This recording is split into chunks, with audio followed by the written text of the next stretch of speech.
So I'm here with David Weeks from Enable. David, security's been a big theme at the conference today. What's the mindset that MSPs need to adopt when approaching security? What we talk a lot about is this layered defense, right? Like it's a lot of them I think at times think, oh, I've done enough for my customers, or my customers maybe don't want to spend more. I think that's the wrong way. You have to have the educational discussion and really get back to understanding, hey, this is what I need to do, not only mitigate their risk, but also mitigate your own risk as a service provider as well too.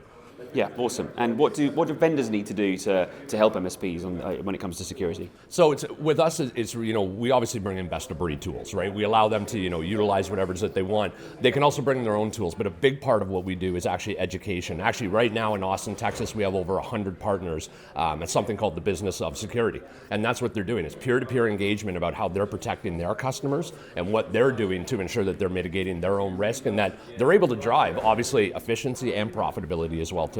So was that feedback you got directly from customers that we need more education, or was it your own sort of, you look across the community and think, well, this is what we need to do? No, it actually was feedback from the partners, and what they said was, can you bring in industry experts or people who are doing it better than we are? And even our CISO's there today, and he's talking to them, our CEO will be there, and we'll be talking about things that we do as an organization as well. So we've heard at the event today, and it's a perennial hot topic in IT, that recruitment is enormously challenging, especially in security.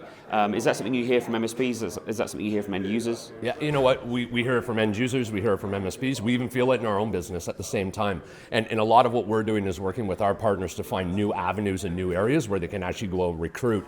And a lot of that is apprenticeship programs, work placements, and even getting in with your local unis and colleges and so forth, and being a part of that curriculum and that education so that you have the opportunity to drive those people into your business whenever they graduate. And in the early days of cloud, if you think back 15 years ago, I remember security again was the hot topic. Everyone was really concerned, no one wanted to trust it. The cloud was referred to as someone else's computer.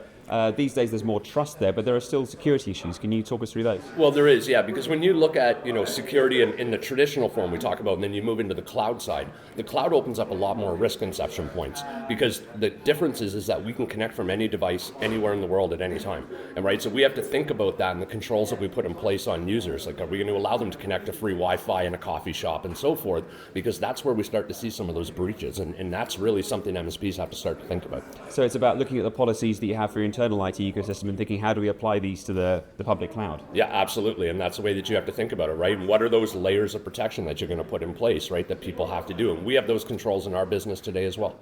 Okay, fantastic. And I understand there's a new product you've launched recently that relates to this? Yeah, it's actually, what we're doing is we've coined something called Ecoverse. And what that is really opening up the ecosystem. And what we're doing is we're asking all different types of vendors, hey, come to us, right? And you can actually integrate into our solutions, bring your services to our partners.